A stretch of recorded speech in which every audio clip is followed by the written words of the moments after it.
Hello and welcome to this week's episode of the Alchemy Lounge Podcast. We have another gorgeous guest with us today, the wonderful Kayla MacDonald over in Canada. And we are going to be talking about a wonderful combination of topics today and things that I absolutely adore, as I'm sure most of our listeners do too. So food, desire, some fantasy novels as well, and all the good stuff. So very excited to have you with us today, Kayla. I will hand over to you to introduce yourself to our beautiful listeners. Thank you so much for having me. So I am Kayla. I am someone with the soul of a writer, first and foremost. I'm also a health coach gone rogue after spending 8+ years in that industry. And now I really help women stop turning their food freedom journey, their health journey, their fitness journey into like this shame-fueled should or obligation, and turn it into literally the best part of their day. It's playful, it's turned on, it's fun, and it's very much rooted in already being enough and doing it from that place of, I just want to see how good I can feel, not I just want to see what the rest of the world thinks of my body. So that's me. I love that. And that just feels so light and juicy and wonderful. And yeah, I have a thing about the word should as well. Like we should, if we should do something, I'm not going to do it. Absolutely. Instantly. I'm like, no, don't tell me what I should do. So I love this, and I love that, yeah, you've made a real connection here. And you also call yourself like a writing warrior as well, which I adore, because my very first brand was Warrior. So I love that connection as well. So let's start with the shoulds. So when you have been working with people and women, especially on this journey, what is the thing that kind of starts us on this should do when it comes to our bodies? Where do we even start? Yeah, this is a huge question. Yeah, so it comes at us from so many directions. It's social media, it's magazines, TV, movies. Even though we have come a long way, there's still some of that embedded in it.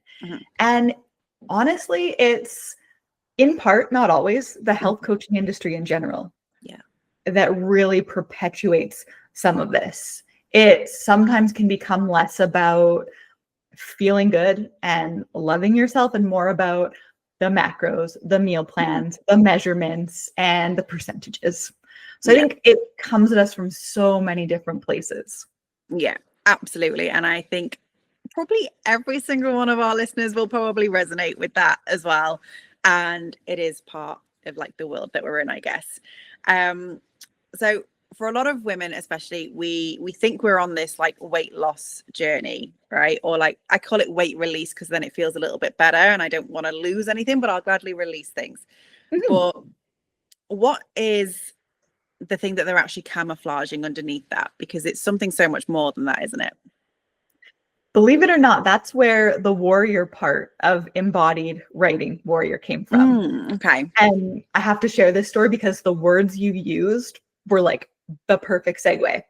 So this was summer of 2024, and I was doing some work with a mentor who talks about the core wound that you have is the thing that you're meant to help other people heal as well. So we had to get to the bottom of our own core wound. And mine has always been, I'm too much. That's been the thing that gets thrown at me from all directions. And then he got us to investigate, what does that look like in the field that you help people in? So I started thinking about it, and I thought, if a woman thinks she's too much, she's going to try and hide. She's going to try and stuff that too muchness down. She's going to stuff down the intensity, the ambition, the emotions. And one of the easiest ways to do that is with a chaotic relationship with food. Because it can be all consuming to be trying to get to that perfect size and restricting, and then restricting so hard that you end up binge eating and having to undo that. And it becomes this very vicious cycle. And this mentor said something to me so profound. And he said, you are not doing weight work. you're doing warrior work and it's camouflaged as weight work. He literally used those Wow. words. So I realized, yeah, some people might need help with the what to eat. Yeah. But not the women who come to me. They're the ones who've read the books, done the podcasts, done all the plans, and they're still stuck. The relationship still feels chaotic. So at this point, it's no longer about what to eat. It's about how do I feel safe, fully being all of me and self-expressed. And when you can create safety there, the food and the chronic dieting all just fade away because now you're being who you really are. So, yeah. I love that so much. And you're right. Like we know, what to eat and how to be healthier or whatever. But there is, especially for women, I imagine even more so than men, this underlying reason why we have the relationship that we do with food or with other substances or whatever, like our vice may be. But how do we know what that is? How do we know what we're it is camouflaging with food, isn't it? And saying, yeah, I'm on a weight journey or a food journey. Like, how do we know what it is beneath that surface? I had a whole podcast about this on my show, and I could remember there were like seven signs that you're not on a weight loss journey, but that you're on a warrior's journey. Okay. And I know I won't get them all. It is one of my podcasts. I could We'll find it. We'll link it in the show notes for people. So one of the things is you know what to do, and you know that you can do it some of the times, but then it feels like that one wrong move sends you into a bit of a shame spiral. That's one way to know. Okay. The other way to know is that you actually do really well with your health, your fitness, your habits when life is stable and everything's kind of like status quo. But then say that you try to do a new thing, whether that's a creative venture, start a business, do a job change, start a new relationship. All of a sudden, all of your habits start to slide because you don't have the capacity to hold that bigness. You go back to something that's comfortable to struggle with. Yeah. And it's also this deep inner knowing that these struggles with food are holding you back from your full potential because you know you're here to do big things. You know you're here to, whether it's leading the business or just setting a really good example for your kids, because that's such a huge thing. And then you probably also live with this like ever-present fear of not reaching your potential. So those are some of the ones I can remember. There were 7. I can get you the link to that podcast. Cool. The episode description. But yeah, I feel seen with those already. So that's fine. We don't need all 7 because I'll be like, yeah, this makes a lot of sense. Yes. And how does this tie in? Because you talk a lot about like the connection to like books and desire and fantasy and how that links into like our self-worth. Like there's a lovely like interwoven connection here with the writing and the warrior journey. Tell us a little bit about that. So one of the things that I have created this past year is something called the Food Freedom Fantasy Method. And this is a combination of parts work with animus integration, which is a whole Carl Jung depth psychology concept. Yeah, love that. Yes. And it's doing it in a very unconventional way. So I get my clients to create 2 archetypes. One of them is like the fiery, challenging, will not take your excuses, will push you to reach your potential, but in a very loving way, because you need that. But many women have way too much of that. So they also create what I call the inner sanctuary. And this is the safe space. This is the one that helps to regulate emotions, and also the one that reminds them, slow down. You're allowed to rest. You're already enough. So when you have both of these working together, instead of basically playing tug of war on both sides of the rope, you get this beautiful momentum where you're still moving through resistance, taking the steady action towards your goals without the burnout, without the shame. And you get to have a whole bunch of fun doing it because these characters are hot, spicy men or women. If I've made it very clear, like men or women, one of each, whatever you prefer. But then you start to do these different types of dialogue and practices with them. Everything from inner child work to gamifying some of your goals to all just sorts of different things. So I take them through this journey with these two archetypes that they've built for themselves. And this is what really allows them to turn their food freedom journey into what feels like a spicy book talk romance, which is just a little bit so fun. And then it becomes this thing you want to do instead of, here I go again, got to go to the gym, got to meal prep my food. Now it's like, oh, well, my hot, fiery guy just told me to meal prep my food, and then he's going to bend me over a desk or something, right? It doesn't have to be that spicy. It can be a foot massage, but and it's really cool because the rewards can be tailored to the woman. Some women might like being bent over a desk, some might like foot massage. So it's very tailored to what actually excites a woman and turns them on and makes them want to do the things. That would make me meal prep. Right? Me too. Yeah. I'd go to the gym as well. That would help so much. The thing that it's, believe it or not, helped me the most with, so it's definitely helped with my workouts, my meal prep, my nutrition. It has helped me so much with content creation because I used to have like anxiety and resistance every time I would go to make a post. Yeah. And it was making me very inconsistent. And now I've got like this fiery guy that's like, go make that post, send the email like a normal person, and then you'll get XYZ reward. And then at the same time, you've got the safe one that rubs your back after and says, wow, you just really expressed yourself. That was scary. Like, and then you have that emotional regulation while you're breaking through the resistance and upgrading your comfort zone, basically. So it works with food, it works with business, basically all the things. Yeah, I love that. And it's a fun way of doing it, but also there's the psychology there as well, right? Which obviously, and I love Carl Jung's work and I love working with archetypes and things. It really is, it's so powerful because it does obviously work on a deeper level psychologically. Where have you found the fantasy kind of elements are psychologically feeding into what we don't really want in real life? Can you rephrase that just a little bit? Yeah. So if we're looking at the fantasy psychology of these archetypes, where could it feed into what we actually don't want to experience? So we don't want to necessarily experience like the meal prep or the going to the gym or the things that are kind of dull and boring. So what is the archetypes? What is it actually allowing for us instead? Instead of doing the task? Yeah. Instead of making the boring kind of mundane, how does the fantasy help us on a psychological level?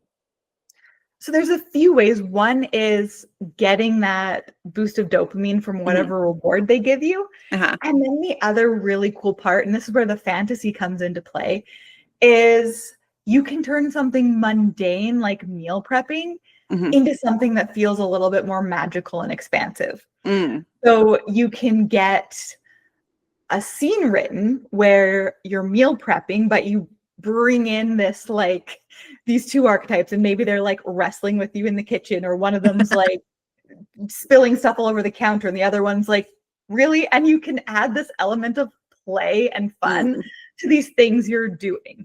And then yes, you're still doing the things that need to be done, but they feel a little bit more magical, and then you want to do them at least a little bit more. I mean, there's still more fun things to do than meal prep, but at least you can bring some of that magic in. Yeah, absolutely. I love it. And I think that the play element is key, I think, for a lot of people. And I know you mentioned like making things like almost like a game as well.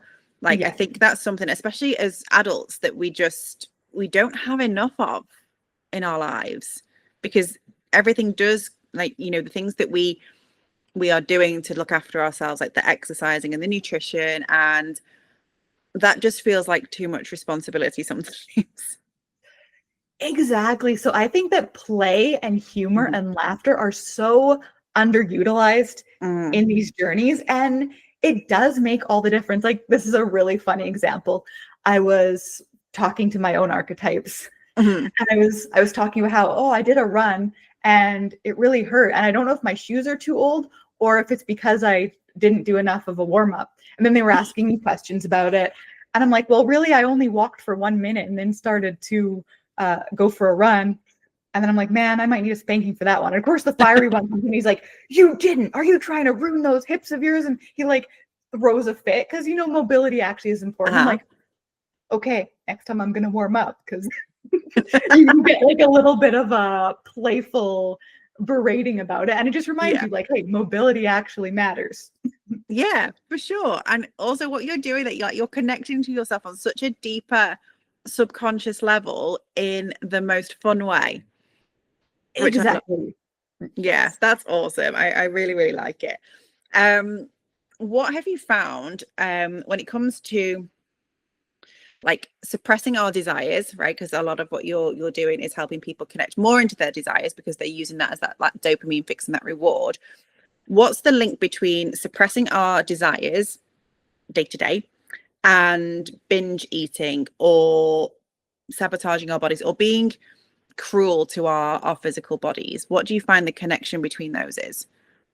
There is a huge connection, and it happens on two different levels.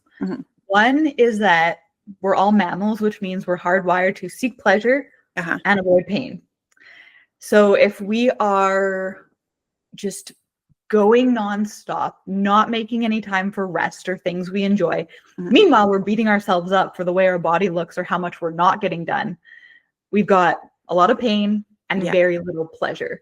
And food, especially foods high in sugar, processed foods that are chemically engineered to be pleasurable, they are going to possibly be our one-trick pony for getting pleasure unless we start to do this other work and tap into desire and pleasure from other places. And then the other big one is that we do live in these very busy, overstimulated lives.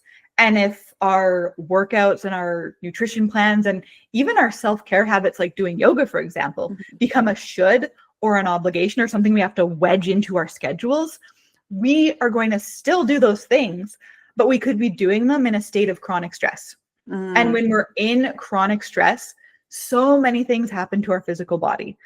Nutrition or absorption goes down, nutrient deficiencies go up, calorie burning goes down, metabolism slows down. We're not getting the nourishment from the foods we're eating in the first place because our body's in this stress response. So then our body is going to turn to food because our bodies just want more food. It's not getting the nutrients. So that's where some binge eating can come from. And also, when we're in a chronic stress response and way up here, flight and fight all day long, our body's going to want to come back down to rest and digest. And one of the ways you can artificially make yourself do this is by eating enough food, because then your body has to be in rest and digest to digest all the food. So there's a huge link between not enough pleasure and binge and emotional eating. Yeah, and that makes so much sense. I've never really like connected the dots on that. Like I talk about fight or flight a lot when I'm talking about like manifestation and like the frequency and being able to like hold our manifestations and everything in our physical body, but you forget that there is that rest and digest state. And of course that is, you know, going to link to your food habits and that stress correlation. That's really interesting. Yes, for sure. Light bulb moment going off over here. So you say when you talk about personal development, and I completely agree with you on this, that we are obsessed with fixing problems. And we're obsessed with looking for the problems all the time, which drives me insane because I'm so solution focused. I'm like, why are we focusing on the problems and not the solutions? Because again, that's what you're going to create more of. But how have you found that keeps women stuck in that grind and that self-punishment kind of cycle from constantly looking for the problems to fix? There's going to be a few things, and you definitely highlighted one of them, is that you're going to find more of them if you're looking for them. And also whatever we focus on expands. So if we're looking for things to fix, we're going to find all the things to fix. And then another really interesting thing that's not talked about as much is if you're over here trying to fix and problem solve, that's very like masculine and linear. Whereas, especially women, they really thrive when they're in their creativity. And if you're trying to solve problems, you're not going to be over here thinking about, how do I want to feel in my body? How do I want my relationship with food to be? So when you make that shift and you get into your creative power, you actually are able to get out of that shame-based cycle. And then the other really powerful thing is when you infuse it with turn on and a little bit of sexual energy even, your creative energy and your sexual energy are one and the same. They both come from your sacral chakra. So when you're able to be creative and boost that with turn on, any problems you think you might have tend to just take care of themselves by default. For example, if you struggle with binge and emotional eating and you're trying to solve that problem, if you switch to thinking, okay, what kind of relationship with food do I want to have? Well, I want to keep the promises I make to myself about what I'm going to eat. I want to eat in a way that fuels my body. And when I'm feeling emotional, I want to turn to these emotional management strategies instead of food. And when you start to think about that, and then you add in spicy male archetypes or female archetypes and play with those in the journey, now you've got a little bit of turn on infused in here as well. Yeah, which is just, and it works so well. I say to my clients quite often, you know, if you've got a problem and you're like going round and round in your head, because sometimes we are too much in our heads and we get overwhelmed, and my brain like goes at like 100 miles an hour and we're constantly up here and we're just overthinking all the time. I'm like, go and self-pleasure, go and have an orgasm and then come back to it. 100%. That is a powerful technique. Yeah, and it works. It clears your mind. It's brilliant. I love it. So what does it look like when a woman shifts from that solving and trying to fix her life into creating her life instead? What changes? First, she gets out of that fight, flight, chronic stress response. She's able to balance her nervous system in a way that's really harmonizing. She's going to find that she has more emotional stamina. So life's still going to have its ups and downs, but instead of the ups and downs taking her this way, it's going to be more, and she'll be able to navigate things with a lot more grace, a lot more ease. There'll be less of the struggle and the fight, and there'll be more of this intentional aligned actions that are also balanced with really deep sacred rest. That's like such a powerful dynamic. And it's going to feel better. It's going to feel lighter, more playful. They're going to be excited to get up in the morning. They're going to start dancing while they do their meal prep. They're going to gravitate towards the practices and the things that actually make them happy instead of the things they felt like they had to do to fix things. I love that. And it's so true. And I'm sure a lot of people will absolutely relate to that as well. And I would love to know, those women that go through your, is it Food Freedom Fantasy program? What have you found like really makes them either blush or like feel a little bit embarrassed, but also really heals and awakens them at the same time? We haven't actually gotten to the blushing parts yet. So that would be like my challenge. I'd be like, right, how can we make people blush and feel they're like, oh, I'm so coy? Yeah, that happens in a few more weeks from now, where we talk more about pleasure and turn on, and also how you can make this even more fun by making your rewards spicy.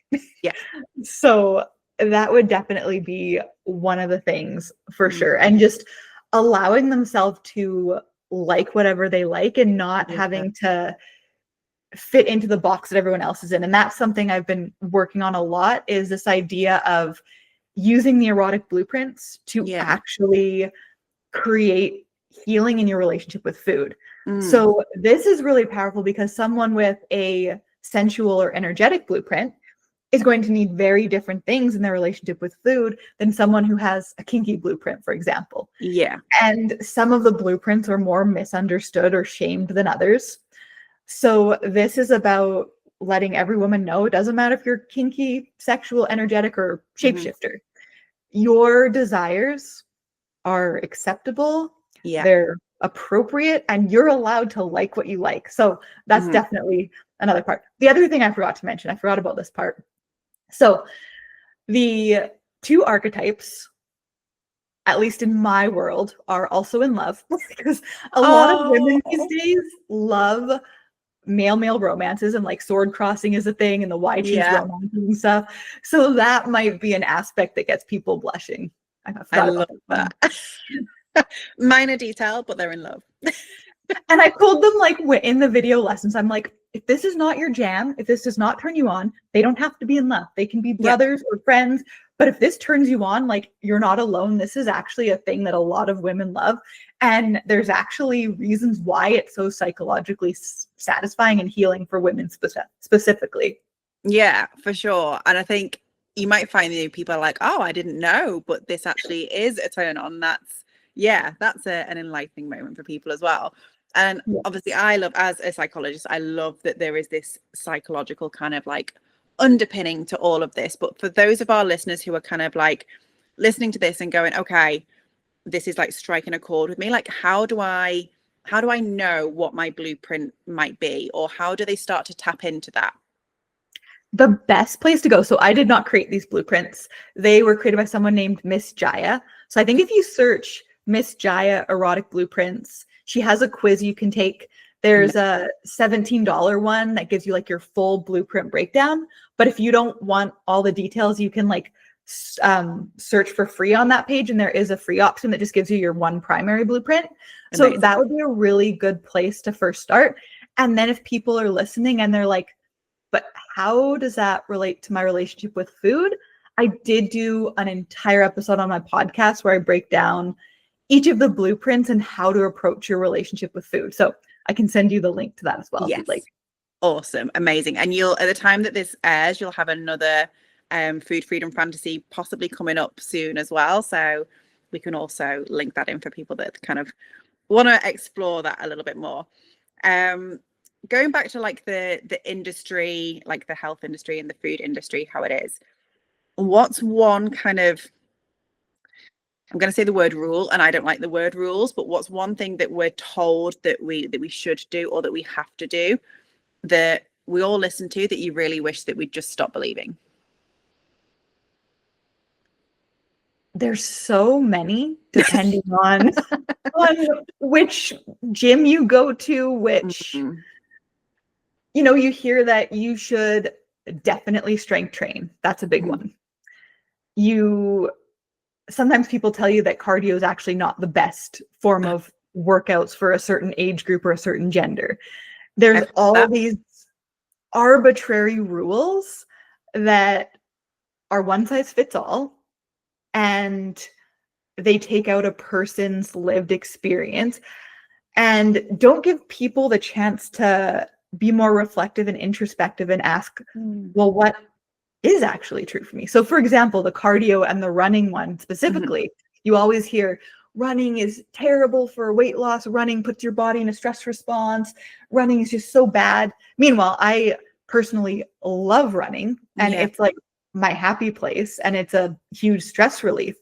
So that statement probably holds true for people who hate running and they're trying to force themselves to run, because your body will actually respond differently to an exercise if you hate it versus if you love it. So that mind-body connection is everything. And that's why if someone is on this journey and they're wanting to make improvements, I encourage them to be their own scientist of themselves, or their own detective of themselves, and see, okay, this is information I've been given. I'm willing to try it. I'm willing to see how it works for me. And at the end of the day, my body is still going to be my ultimate authority. Yeah, I love that. That just, again, another little light bulb moment for me. I used to absolutely love boxing. And I got really, really into it. I'd probably say like at the 12 months, maybe 18 months, like running up to when I got married. And then I heard something, or I read something, and it was talking about how when we do like very cardio heavy, but especially around boxing, because you're literally like, you're boxing, you're fighting, even if it's like a punch bag, that you're basically flushing your body full of cortisol because you're in literal like fight mode. So about 6 months before the wedding, I stopped boxing completely because I then panicked. I was already going to be, getting stressed on the run up to the wedding anyway. I was like, well, I don't want any like extra cortisol in my body. So I stopped completely. And it's so funny. And I don't even know where it was that I either read it or heard it, but that then stuck with me. And so I very rarely now go boxing, and I love it and I miss it. And it's probably my favorite cardio. And I've not done it because I'm like, oh no, I don't want to get stressed. Interesting. And that's the other misconception we sometimes have about stress, is that we should avoid it altogether, and that all stress is bad stress, because running is a stress. Boxing is a stress. Even lifting heavy. All these things are stressors. And yes, we don't want to be running and boxing and weightlifting 24/7. We want our bodies to have a chance to recover. But what's actually best for our bodies is going through periods where our heart rate's higher, we're pushing a little bit more, but then we're also still relaxing. Yeah. So the problem often comes from, say someone is very stressed. Maybe the wedding planning is like super chaotic and all over the place, which does often happen. And then maybe they've got like work stress and they've got all of these stressors piled up here. And then they're trying to box on top of that. That can be where you can run into some challenges. And that would be another thing for people to look at, is what's going on in my life right now and what do I have capacity for? And this was something, as I said, running is one of my favorite things. Yeah. But I signed up for a half marathon in 2017. And during that time, I was on this huge mission to pay off all my debt. So I worked at my personal training job Monday to Friday, split shifts, pretty demanding hours. And then I would drive 45 minutes to my old hometown, and I would work at a fast food restaurant Friday night, Saturday day, Sunday day. And then I would drive home and do it all again on Monday. Oh, wow. And I was trying to run in there. That was more stress than my body needed. And it actually hindered me more than it helped. Yeah. So there might be times in your life where you say, I love boxing, and for this temporary higher stress time period, I'm going to scale back and go for more walks. Yeah. And then when certain things shift and when I have different stressors more under control, then I'm going to go back to boxing because I love it and it's awesome. Yeah. And if you love something, again, your body's going to respond to it so differently than if it's like a should or I have to. Yeah, for sure. And I think this is another way where, people can get so averse to exercise because they have this image of it or certain exercises they have to do, rather than actually going, well, what do you like to do? Because there will be something that your body goes, you know what, this feels good. Yes. And yeah, I love that. I find as well, like if I change the movement that I do throughout my cycle, that feels really good for me, because some weeks I'm just like, do you know what? I will get out my yoga mat and I will just have a little stretch and then lie down. Totally. And that's all my body needs at that time. Yeah. And that's okay too. But I love this. I just adore the concept of bringing these things together. Like, how did this come about for you? How did you first kind of bring the psychology and the book talk and like everything together?